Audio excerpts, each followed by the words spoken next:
Bonjour à tous et bienvenue dans le Weeblycast, le podcast qui accompagne votre visionnage de la série classique de Doctor Who. Je suis Nopoman. Je suis l'Aigle.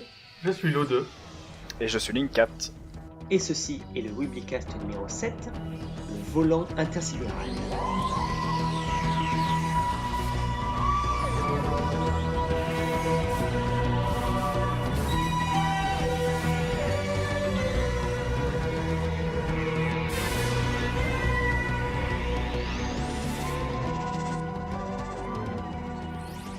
Durant cet épisode, nous allons revenir sur la 7e et dernière histoire de la saison 5 de la série classique de Doctor Who, The Wheel in Space. Bien évidemment, nous reviendrons plusieurs fois sur l'intrigue de l'épisode durant le podcast, donc attention aux spoilers. Au programme de ce podcast, nous avons donc le fameux résumé fait par l'O2. Je reviendrai sur l'équipe de production et le casting. Les références et les anecdotes vous seront présentées par Linkcat. L'Aigle nous fera un petit panorama des paramédias. Oh, c'est beau. C'est beau. Hein. Et enfin, nous finirons sur notre avis sur cet épisode. N'oubliez pas que si vous voulez échanger avec nous et participer à ce podcast, vous pouvez nous rejoindre sur le chat Discord de la team ou sur le forum. Et sans plus attendre, partons faire un tour de grande roue. C'est parti.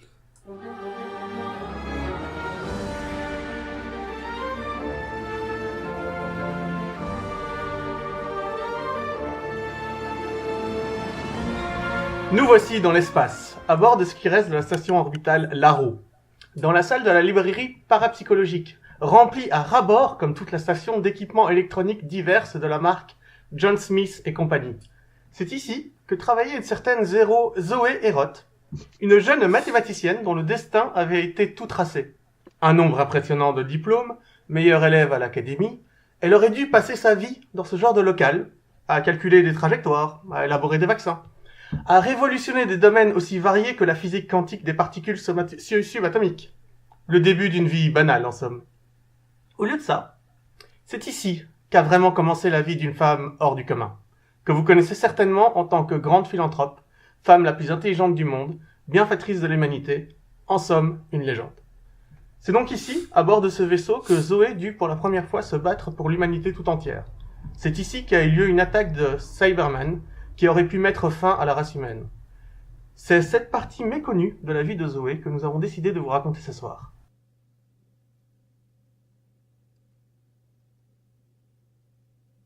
C'est sur cet écran de contrôle que tout a commencé. Jusque-là, les journées de Zoé étaient rythmées par la routine du temps qui passe.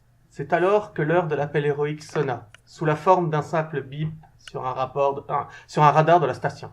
Blip. On venait de repérer un vaisseau solitaire qui ne répondait à aucun appel radio. Le pensant vide, l'équipe de la roue se préparait à le détruire. Mais le vaisseau n'était pas vide. À son bord, un docteur blessé et son assistant avaient réussi à alerter la station de leur présence. C'est le docteur Gemma Growling, véritable figure maternelle de substitution pour Zoé, qui s'est occupé de remettre sur pied le docteur du vaisseau, qui, suite à ses blessures, avait perdu la mémoire. Quant à Zoé, elle se porta volontaire pour faire visiter la station à l'assistant du docteur, un certain Jimmy. Mais ce que personne ne savait à ce moment-là, c'est que le Cyber Leader, le chef des Cybermen, avait déjà mis son plan d'attaque à exécution. D'abord, les Cybermen ont détruit les réserves d'oxygène. Ensuite, ils rendèrent le canon de la station inopérant en détruisant son carburant, le beryllium, ce qui permit à une partie d'entre eux de s'infiltrer dans la base grâce à des vaisseaux, une place en forme de bulle, alors que les autres se cachaient dans les caisses de ravitaillement. Une fois sur place, ils attaquèrent et tuèrent presque toutes les personnes présentes. Parmi les victimes, on compte notamment le docteur Crowley. Zoé venait d'assister à son premier meurtre. Et c'est avec la mort de son mentor que les derniers fragments de son innocence disparurent à jamais. Oh là là, mais qu'est-ce qui nous sert en poésie depuis tout à l'heure, lui? Seul un petit groupe retranché dans la salle de contrôle survécut à l'attaque, parmi lesquels Zoé, Jimmy, le docteur amnésique et le chef de la station. Tous ces événements vont profondément affecter le chef de la station, à tel point qu'il va sombrer dans la folie en se terrant dans un mutisme terrifiant. Avant que dans un éclair de lucidité, il décide de se sacrifier afin de donner plus de temps à Zoé pour trouver une solution au problème et renverser la situation.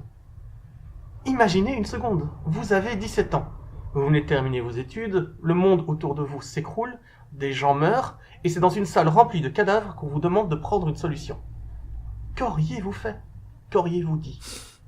Auriez-vous été capable de trouver les bons mots, de poser les bons actes? Comment auriez-vous fait face au problème? Mais qu'importe.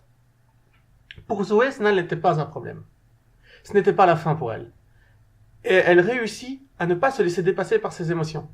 En effet, ayant appris toute sa vie à faire fi de ses émotions, elle resta lucide, garda la tête froide, et repoussa l'invasion avec l'aide de John Smith. Ensemble, ils vont créer un courant électrique qui va traverser toute la station et tuer tous les Cybermen. Qui est ce John Smith, me direz-vous? Sur ce point, les historiens restent divisés. D'un côté, il y a ceux qui pensent que John Smith est simplement le nom du docteur amnésique récupéré sur le vaisseau fantôme. Mais d'autres soutiennent que John Smith est tout simplement un ami imaginaire créé par Zoé pour faire face à la situation. Énormément de choses viennent renforcer cette théorie. D'abord, le fait qu'aucun Dr. John Smith n'existe. Et ce, dans aucune base de données. Pas même celle du vaisseau fantôme dans lequel il serait arrivé. Cet homme n'existe tout simplement pas. Ensuite, et c'est la preuve la plus évidente, si on regarde attentivement la salle radio de la station, on trouve sur l'un des postes une étiquette sur laquelle on peut lire clairement John Smith et compagnie. Il s'agit de l'entreprise de fournisseur officiel d'équipement médical et radio des stations de type roue. Ce personnage ne serait donc qu'une manifestation de l'intelligence de Zoé, qui se serait alors imaginé un ami imaginaire quand elle en avait le plus besoin. Et d'où donnez-vous cette théorie, monsieur Lodeux? Eh bien, figurez-vous que de plus, on sait que Zoé écrira plus tard, sous un pseudonyme, la série de livres Docteur Comment, John Smith et Associés. Il s'agit de romans de science-fiction racontant les aventures d'un voyageur temporel appelé Dr. John Smith et de ses assistants Zoé et Jimmy. Interrogée sur le sujet, Zoé déclarera elle-même, à propos de cette série, qu'elle avait rêvé de ces aventures et qu'elle avait besoin de les raconter. Quoi qu'il en soit, voilà ce que nous savons sur le passage à l'âge adulte de Zoé. Voilà comment une jeune fille insouciante a été brutalement jetée dans les flammes du monde adulte, où la haine froide et mécanique règne. Oh. Mais elle n'alimentera pas les flammes de la haine. Non, pas elle. Elle sera un phare d'espoir sur cette mer déchaînée par les conflits de nos vies. Elle fut aussi un exemple qui trouve peut-être son origine ici, dans une simple étiquette sur laquelle on peut lire John Smith et compagnie. Et c'est peut-être finalement l'auteur, Amelia Williams, qui la décrira le mieux. Par cette simple phrase, elle n'était qu'une goutte d'eau dans l'océan de l'univers, mais si elle n'avait pas existé, elle aurait manqué à l'océan de nos vies. Oh là là. Mais reconvertis-toi en poète, gros, vas-y, reste pas là, oui, biolégitime, j'ai pas fait quelque chose de ta vie, deviens riche. C'est sur ces mots que s'achève notre émission consacrée à l'attaque de la roue et au passage à l'âge adulte d'une légende. Il ne me reste plus qu'à vous remercier et à vous donner rendez-vous pour un autre secret d'histoire. Bon, je reviens, je vais pleurer. Moi, je peux pas continuer le podcast, il faut qu'on fasse une pause.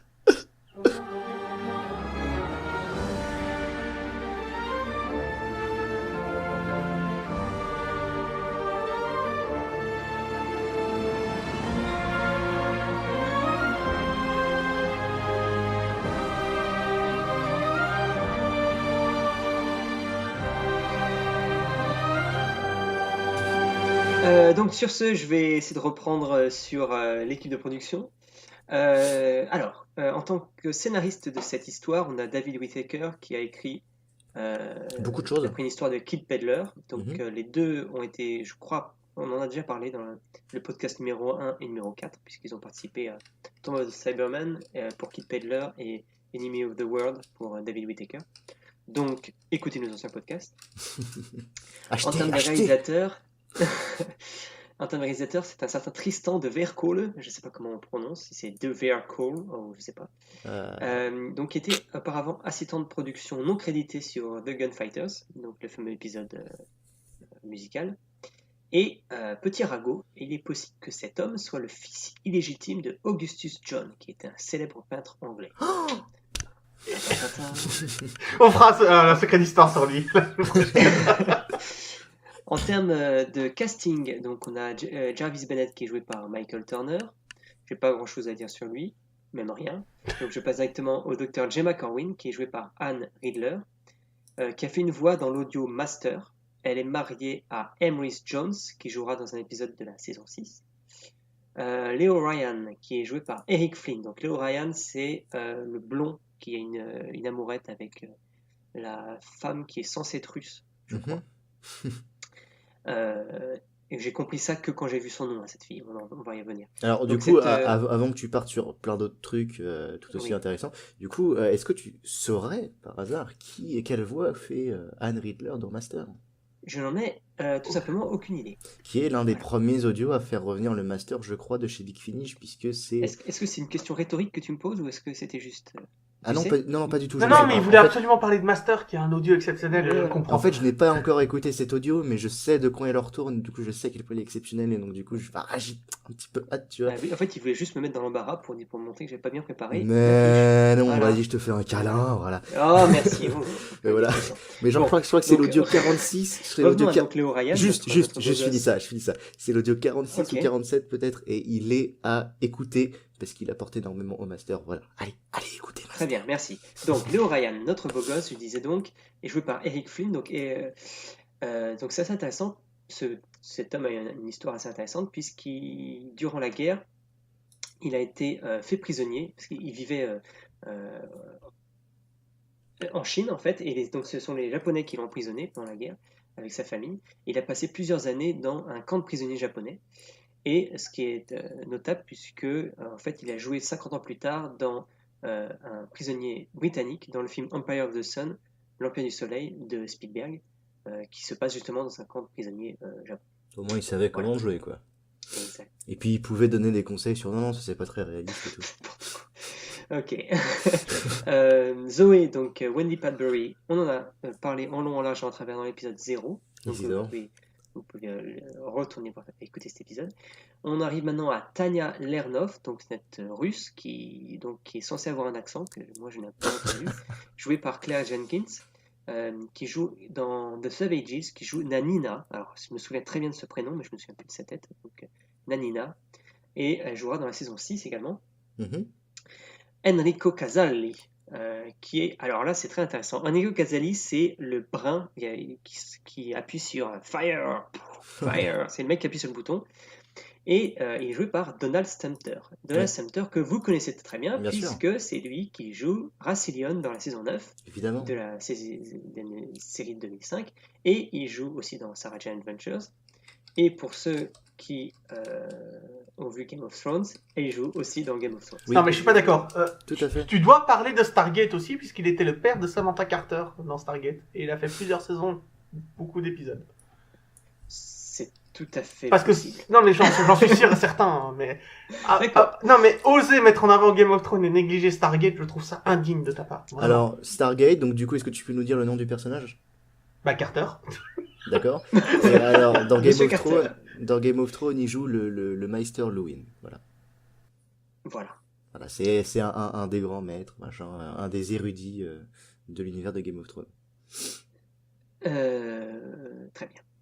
Je passe donc au dernier personnage que je voulais présenter, qui est Bill Duggan, qui est joué par Kenneth Wilson, et qui joue dans le film dont tu as parlé, donc Daleks Invasion Earth 2150 AD, Ah, génial, je savais pas ça. et il joue Jack Craddock. Donc Jack Craddock était aussi dans...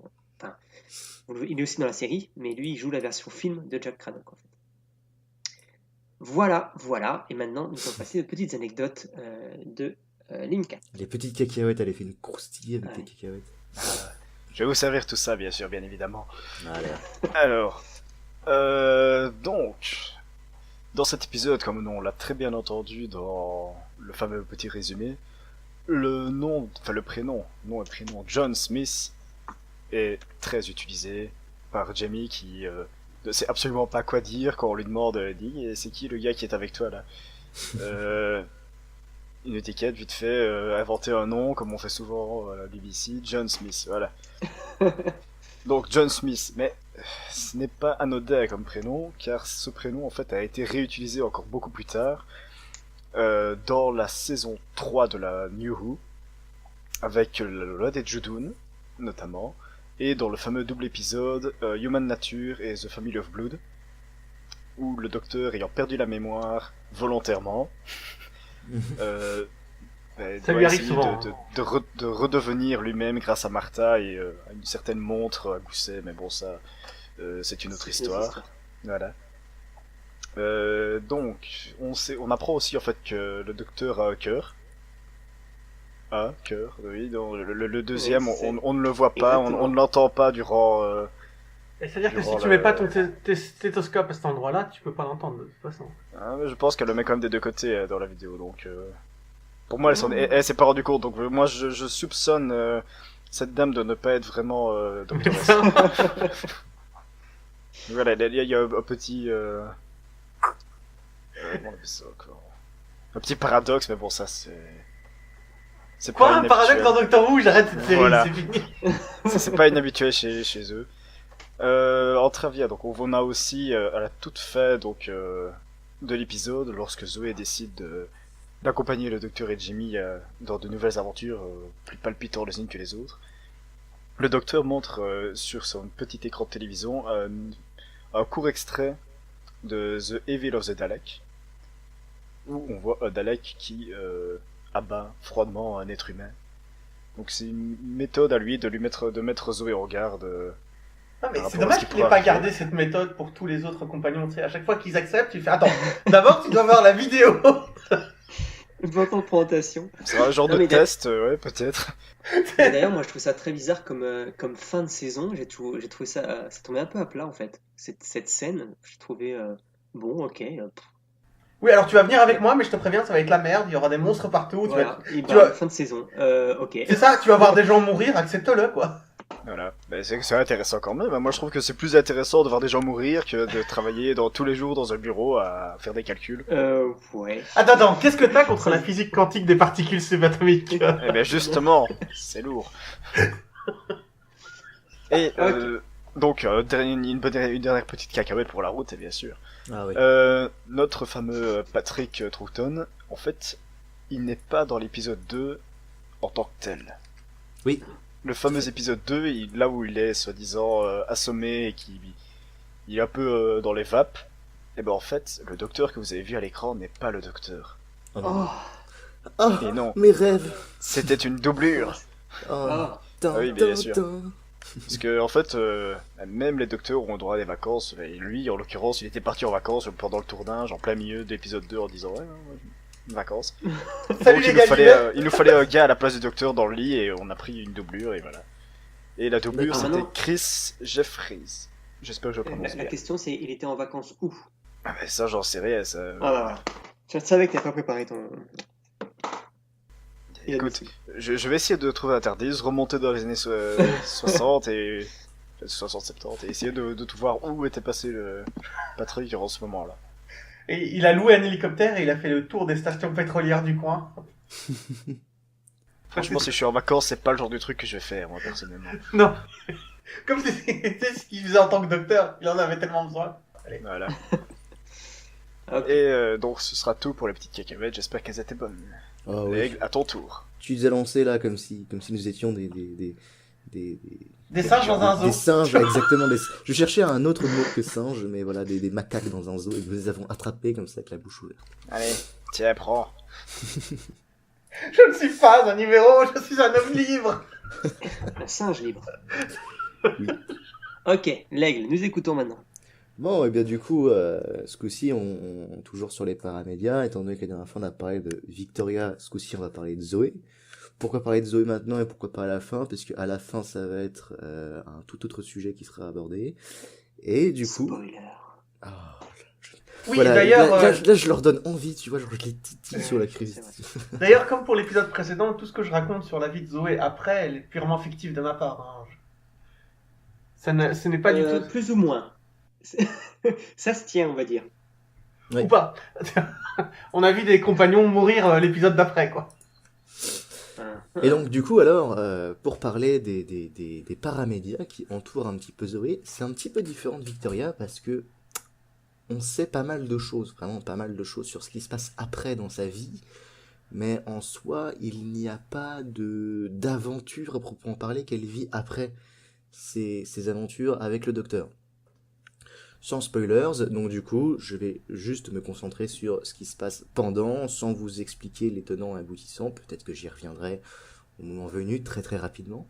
Et donc du coup, voilà, vous avez quand même une petite brochette de choses à découvrir sur Zoé, quand même pas mal d'ailleurs en fait, hein, Déjà, un truc qui était quand même amusant, qui n'est pas du paramédia pour en parler, mais à la fin de Will in Space, on voit que le docteur montre l'aventure du Evil of the Daleks à Zoé. Et en fait, c'est tout simplement pour lui permettre de faire pour permettre à la BBC de faire une petite rediffusion en étant en soi que ce soit expliqué, quoi. Et c'est pour ça qu'on a ce petit morceau de film sur The Will in Space, en fait, de The Evil of the Dalek, avec le Dalek qui bouge, parce que du coup, forcément, ayant l'image dans Will in Space, on a ça.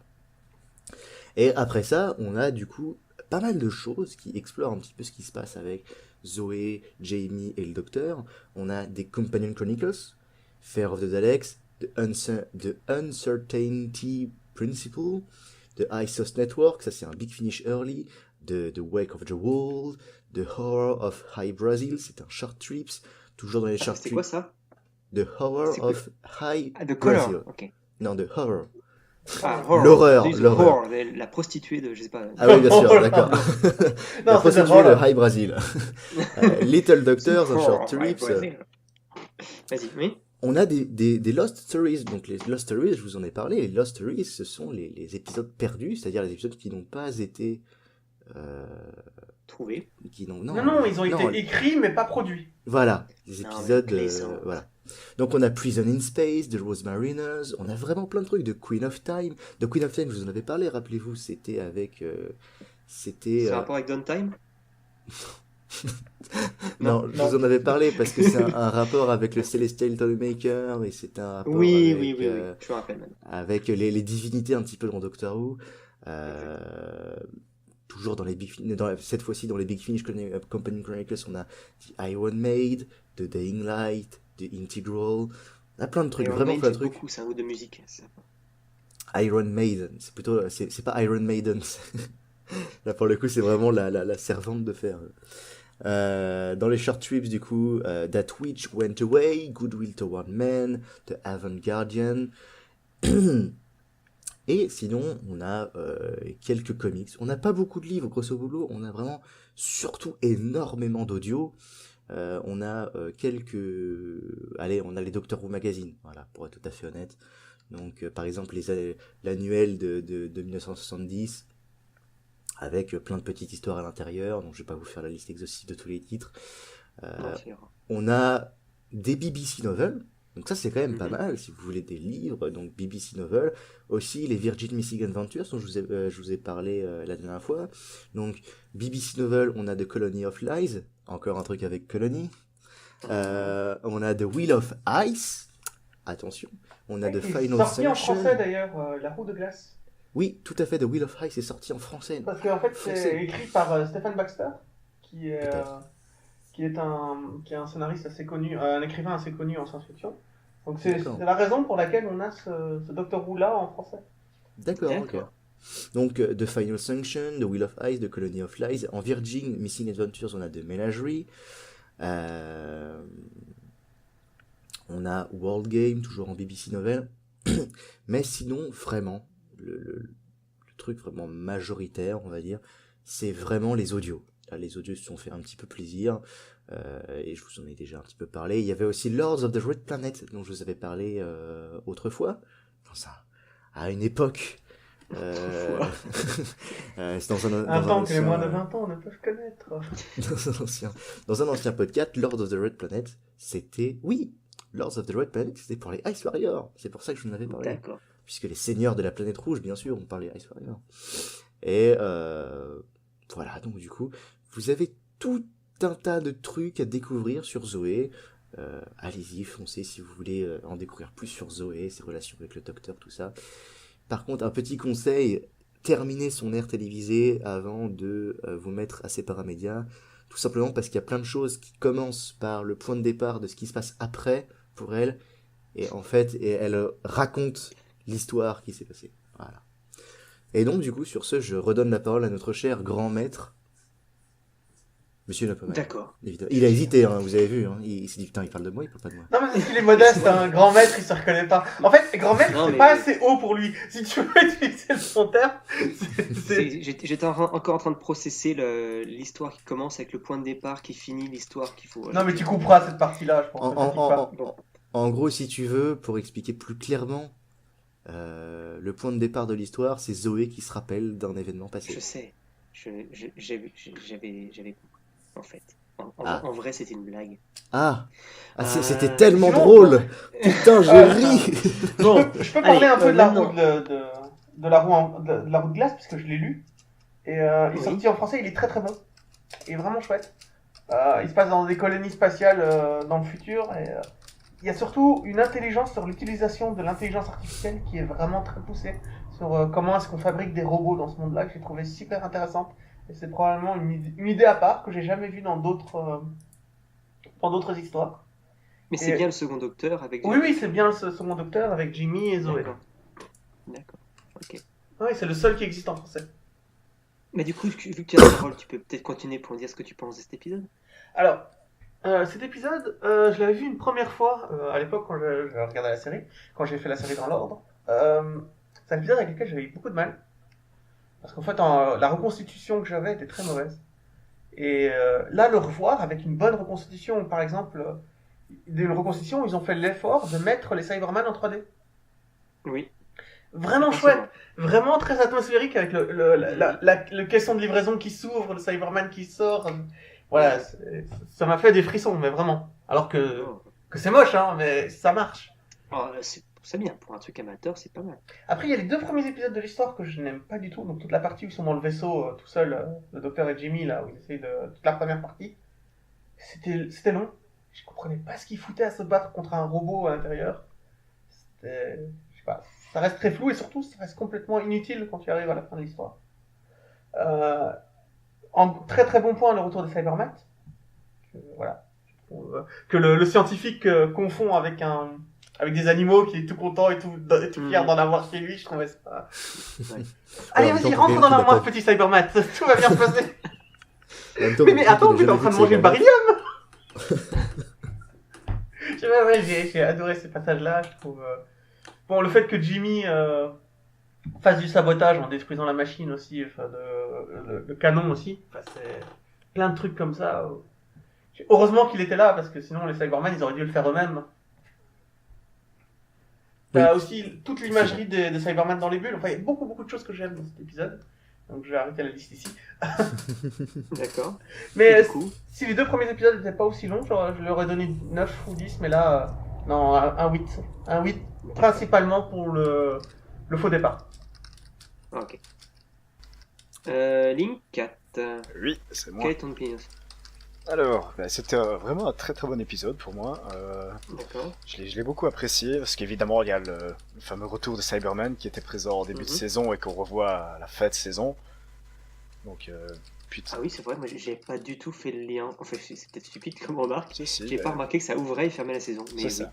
D'accord. C'est ça, donc j'ai vraiment beaucoup aimé ce truc-là, donc se dire que voilà, on termine un truc, on va démarrer une nouvelle campagne qui va être Zoé, et pour bien démarrer, on va mettre des Cybermen, on est dans l'espace, tout va bien. Mhm.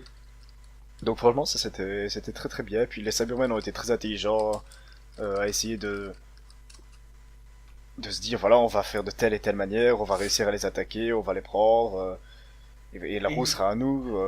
Et l'image du Cyber Leader avec cette espèce de pierre rouge, je sais pas trop ce que ça représentait, mais il y a à chaque fois quand le Cyber Leader parle, t'as toujours ils sont dans une espèce de boule de cristal. Enfin, je sais pas avec comment ils discutent entre eux. J'ai pas du tout compris. Ils sont par écran Pour moi, interposé. c'est la tête, ce qu'on voit pour moi, c'est la tête du Cyber Leader pour moi. Un peu comme, pour moi, il me fait penser un peu au chef des méchants de la première série de Battlestar Galactica. Ouais, mais en tout cas, quoi que ce soit, c'était classe. Tu vois, Oui. je veux dire, c'est surtout sur ça que je veux insister. C'est que... Et leur plan était parfait. Vas-y, Link 4, continue, excuse-moi. Donc oui, la première apparition de Zoé, très bien mis en scène tout ça, c'était vraiment très bien. Et puis le docteur qui se dit bon bah je vais démonter un peu mon Tardis, alors ça bah tiens Jamie, ça c'est le générateur de vortex temporel, fais-en bon usage.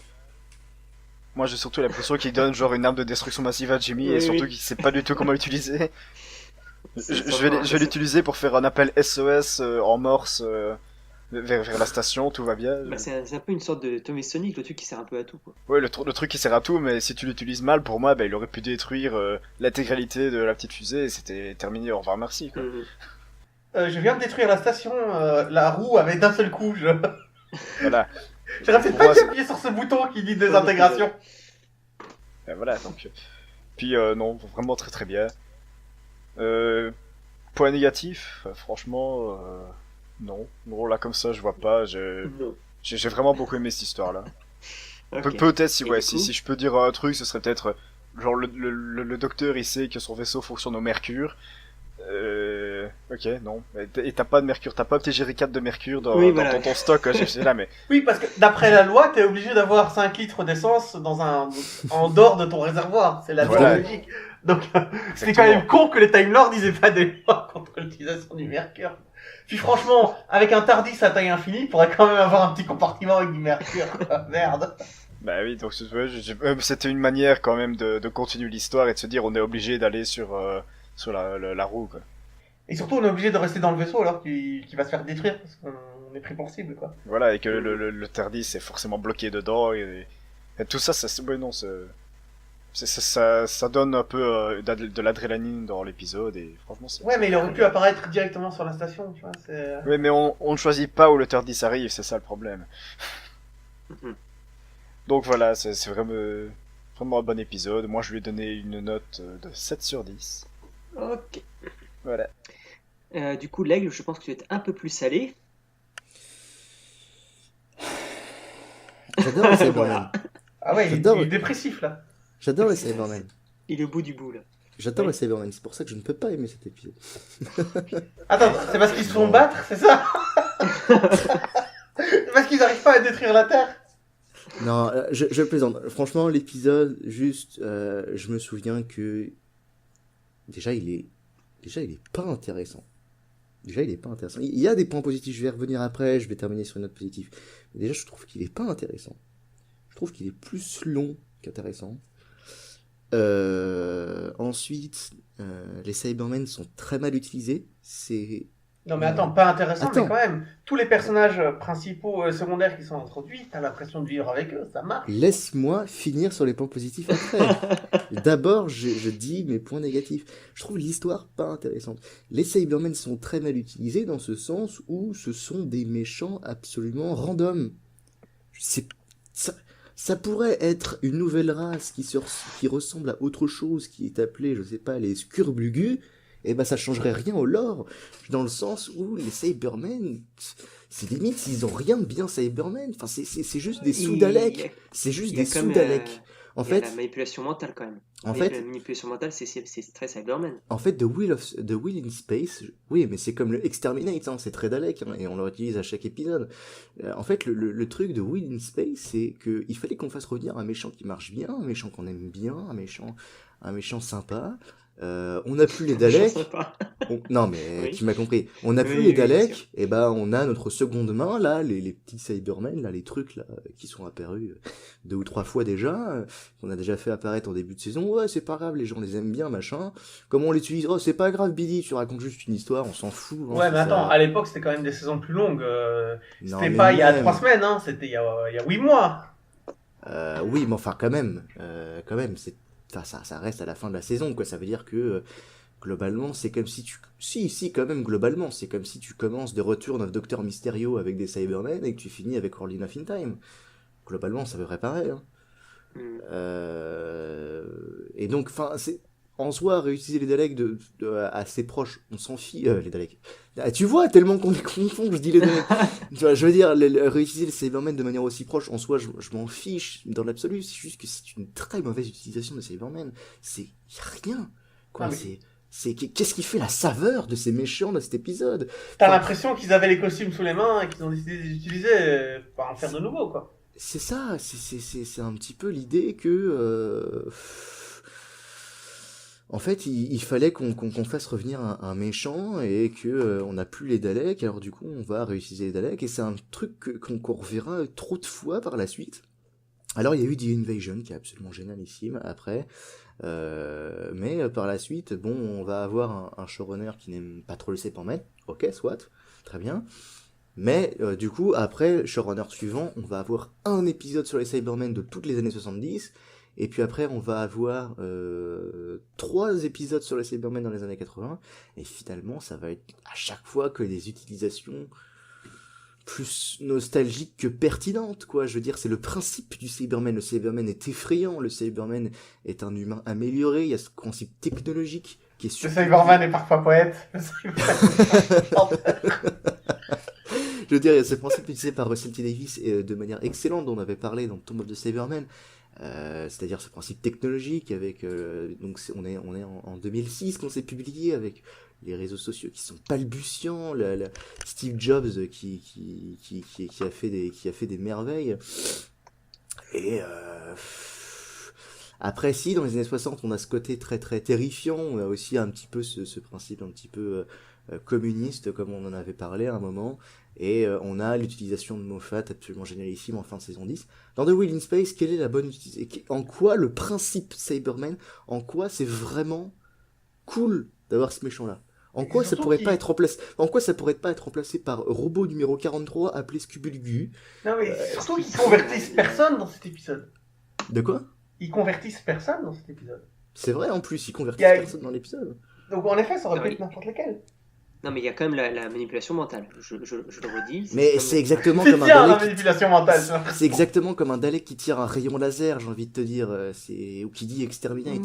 C'est des gimmicks. Oui, mais bien sûr, mais c'est juste. Mais ils se servent de ça. Bon, c'est grâce à ça qu'ils c'est un point positif, il y a la manipulation mentale, je te l'accorde. Les Cybermats, même s'ils étaient déjà apparus, il y a 2-3 jolis plans et 2-3 jolies scènes avec les combats contre les Cybermen, domination pour les Cybermen par monsieur, je vais essayer de danser autour d'eux. Non mais surtout, on saura jamais comment les Cybermats sont arrivés sur le vaisseau. Sur la station, pardon, les Cybermats Bah sont si, arrivés avec des comment petites bulles. Les Non, petits mais vaisseaux. ça c'est les Cybermen qui sont arrivés sur des petits vaisseaux. Ouais, il y a peut-être des bulles encore plus petites pour les Cybermen. Tu crois? Je ne sais pas. Bon, quand même. Alors oui, aussi, c'est un épisode en recon, donc forcément, il devient très très dur à regarder. Il devient très très dur à regarder. Les animations, les quelques animations données sont absolument nazes. Alors, je comprends, d'accord, ok, ça a été fait par des fans et tout. Bien sûr, ok, très bien, c'est super. Vous avez tenté de faire ça. Sauf que tu regardes ça. Et tu te dis, putain, qu'est-ce que je suis en train de regarder? C'est juste, t'as pas envie de regarder ça. Tu vois ça, t'as envie de faire un mouvement de recul. C'est bon. Après, il y a. Quand c'était un recon où il y avait niveau animation, c'est 0. Moi, c'était une bouffée d'air, quoi. Oui, franchement, Ouais, on l'a encore, vu 2 fois. C'est On l'a quelques vu avec un secondes, recon franchement. pourri et un recon quand même un petit peu travaillé. Tu sens la différence, quoi. Ça fait du bien. Ça fait Quand un bien même, passé, les quoi. animations, elles durent même pas 20 secondes à chaque fois. C'est. Ouais, mais je suis sûr que t'en as besoin. Je t'assure, pour avoir fait les deux, Mais vraiment, t'en as gros, je suis besoin. pas d'accord. Je suis pas d'accord. Franchement, ça fait même pas 2% de l'épisode. Franchement. Ah non, mais c'est pas ça qui sauve l'épisode, on est d'accord. Mais bon. C'est pas suffisant, quoi. Bon, Il avait besoin d'être sauvé, cet épisode. en point positif, parce qu'il y en a des points positifs, il faudrait vraiment être un gros sac pour dire qu'il n'y a pas de point positif dans cet Oula. épisode. Mais, Okay. Donc si vous ne trouvez pas, vous auditeurs, si vous ne trouvez pas de point positif, vous êtes un gros sac. Mais on vous aide quand même. mais non, sachez que je vous soutiens dans votre combat pour dire que Will in Space est merdique. Non, c'est pas. Je vous ai compris. Ça va mal finir cette histoire, moi je le dis. Mais voilà, donc Allez. évidemment, les personnages secondaires sont très bien. Évidemment, j'adore Zoé dès sa première apparition. Bon, il y a un petit côté un petit peu condescendant envers Jamie, on a envie de lui dire, ouais, bon, calme-toi quand même. Hein. Mais bon, du coup, ça fait une relation avec le docteur et Jamie qui est quand même marrant. Et moi, je l'aime bien, Zoé. Peut-être que je la préfère à Victoria, peut-être aussi que son intelligence était un petit peu mieux utilisée. Tandis que Victoria, c'était juste une enfant un peu naïve. Qui criait fort, voilà, c'est son seul Mais c'est truc. comme Elle le crie jour fort. et la nuit, quand tu vois le changement de compagnon, t'as Victoria et Zoé, c'est deux personnalités Ouais. complètement différentes, une approche différente aussi par rapport à toute mais je l'intelligence qu'elles peuvent avoir. Je crois que c'est Non, parfaitement non, c'est- symbolisé par le fait que Victoria était en robe et que Zoé est en pantalon. Tu vois? Alors Oui. on dit qu'elle est intelligente Zoé, mais ça lui empêchera pas de faire des grosses conneries par la suite, mais ça j'en parlerai au moment de l'épisode en question. Par rapport à De Jamie, Mind je pense Robber. que quand même. Non, pardon. Oui, aussi le fait qu'il n'y ait pas de love story entre elle et Jamie, enfin, on Mais c'est sentait quelque chose que tu Jamie- regrettes ou c'est quelque chose que tu Non, que tu c'est appelles quelque C'est un chose- point positif pour c'est- lui. C'est quelque chose que j'apprécie parce que en soi, donc, on a d'un côté comment dirais-je, on a d'un côté du coup Jamie qui s'intéresse à Victoria, donc du coup ok, pourquoi pas. Et quand Zoé arrive, au lieu de dire bon bah du coup on va faire en sorte que Jamie soit amoureux de Zoé, bah non, ils ont fait en sorte qu'il y ait surtout une relation plus collégiale. Du coup c'est plutôt sympa, ça change un petit peu les relations, ça varie un peu le truc. Je préfère qu'on reste amis. C'est ça quoi. Ouais, aussi, bon voilà, je crois que j'ai un petit peu fait le tour globalement. Ok. Et du coup, tu Sinon, donnes quelle note? sinon bon voilà, encore une fois, je pense qu'à l'époque où j'avais donné les notes, j'avais été très très très très très violent, parce qu'en fait je l'avais caractérisé comme étant mauvais, et pour moi mauvais ça vaut un Ouais. 2,5. Voilà, donc j'ai mis 2,5. D'accord. Donc selon toi, il est pire que donc Fury l'épisode from qu'on the a- Deep, ouais. Ok. Voilà. Ok, pose cette violence sur le sol, fais un pas en arrière, ça va bien se passer. Je pense que tu es allé trop loin. Ok. Quoi, tu lui c'est donnes sur vraiment toi 2,5? Attends. Oui, oui, oui. C'est bon? Ok. Bah du coup pour moi, moi ce que j'ai vraiment beaucoup apprécié dans cet épisode, c'est le début de cette dynamique Zoé et Jamie Doctor que je trouve excellente. La façon dont ils interagissent entre eux, en fait ils sont tous différents. C'est vraiment trois pôles différents en fait. On a cette Zoé qui est extrêmement intelligente mais qui a une zéro empathie en fait. Jamie qui lui est plutôt un homme pratique on va dire. Et le docteur qui lui, bah, est un peu, le docteur qui est un peu plus polyvalent, on va dire. Et je trouve que c'est très intéressant. On a cette montée en puissance parce que, bon, comme je disais, il y a les deux premiers épisodes qui sont un peu, on sait pas trop où ça va. On sent qu'il y a une montée en puissance, mais alors pour le dernier épisode, tout se dégonfle d'un coup. Et en réalité, moi, je serais incapable de vous résumer l'histoire de quel est le plan des Cybermen au final. Parce que pour moi, ça n'a aucun sens. Il y a des météorites, il y a des. Ah non, non, attends, je l'ai revu en entier le plan, je l'ai écrit, je l'ai compris. Enfin, il est, Ah, tu l'as écrit, voilà, c'est ça. Oh ouais, j'ai dû l'écrire parce que vraiment c'était. Exactement. Mais Donc, en en fait, c'est si rien tu de- veux, ils doivent d'abord couper le canon pour pouvoir s'approcher en bulle parce que sinon ils se feront détruire parce que c'est un système anti-météorite pour pas que la station soit détruite. Et ensuite, ils doivent infiltrer la station. Donc, comme le canon est détruit, ils peuvent y aller à coups de bulle. Et puis, ils sont dans le vaisseau aussi, dans les caisses de ravitaillement. Donc, mais il faut qu'il y ait besoin de ravitaillement. Donc, ils détruisent le parésilium pour pouvoir être livrés, etc. C'est compliqué, mais ça marche. Mais après, c'est quoi l'objectif à la fin? Ah, leur objectif, c'est de détruire la Terre, en fait. À partir d'accord. Et d'utiliser la pourquoi station, En ayant sur d'utiliser Il y a- la station comme poste de conversion, en fait. Et d'attaquer Mais c'est directement quoi la cette histoire? Terre. Mais il y avait quand même une histoire qui voulait que le canon reste en marche pour les météorites. Il n'y avait pas un truc comme ça. Enfin, Ouais, c'est ça. je l'ai vu il n'y a pas longtemps, cet épisode, mais tu vois. Oui, mais c'est la faute de Jamie si le canon il marche pas. C'est pas la faute Mais de voilà, Cyberman. Et le c'est truc, que c'est les que Cybermen- si Jimmy ne l'avait pas endommagé, c'est là où c'est chiant, c'est que si Jimmy n'avait pas endommagé, les Cybermen l'auraient fait. Tu vois, Ouais, j'ai pas c'était compris dans leur ça. plan. C'est ça qui est bizarre, Ok. c'est que du coup, c'est toujours chiant ça, quand t'as le plan du méchant qui est exécuté par les gentils, c'est quand même très lourd. Tu vois? Bon, en tout cas, pour moi, c'était très confus. Et donc, donc, je donne la moyenne, 5. Mais pas plus. Parce que pour moi, bon, il y a des choses intéressantes, mais il reste que, au final, l'histoire ne m'a pas plus marqué que ça. Et, bon. Et c'est vrai que les Cybermen sont un peu transparents dans cette histoire. Et voilà. Donc, ce qui nous fait une moyenne de 5,6 si j'ai bien compté. Effectivement. Ce qui est pas trop mal, je crois, par rapport aux autres épisodes qu'on a, mais ça reste pas. Bon, on est en queue de peloton, là, je crois. Quelque chose à ajouter, les gens? Eh bien, pamplemousse. Très bien, merci. Pistache. Donc, n'oubliez pas de nous rejoindre sur Discord, sur Facebook et sur notre forum. Abonnez-vous à la chaîne YouTube, mettez les pouces verts, des étoiles sur iTunes et des commentaires et vous ferez tourner un peu plus la roue. On se dit à dans 6 semaines et en attendant, n'oubliez pas. What are you doing? Doing? I'm leaving the TARDIS, of course. Oh no, can't we stay in London a bit? Yeah, it's good to feel normal again. Normal? What do you mean, Ben? Well, no monsters or Cybermen. All this, it's normal, I understand it. Do you? What about chameleon tours? Oh, yeah, that was different. Oh, well, I'll be glad to get away from here. Can you not land us in a nice civilized place like 1750? What's so uncivilized about 1966? Well, you can keep it. Did you say 1966? Yes. What month is it? It's July. July the 20th, to be precise. What are you getting at? Well, don't you see, Duchess? July the 20th, 1966 is when it all began. We're back to when it all started. Well, I think. That means it's as if we've never been away. You really want to go, don't you? Well, we won't leave, Doctor, if you really need us.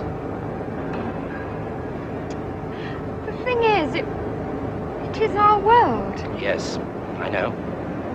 You're lucky. I never got back to mine. All right, then. Off you go. Now, go on. Ben can catch his ship and become an admiral, and you, Polly, you can look after Ben. Huh? I will. You will be safe, won't you? I'll look after him. I'm sure you will, mate. Come on, Dr. Ben. We might see you sometime. Take care. Well, you better hurry. The Commandant's car's waiting.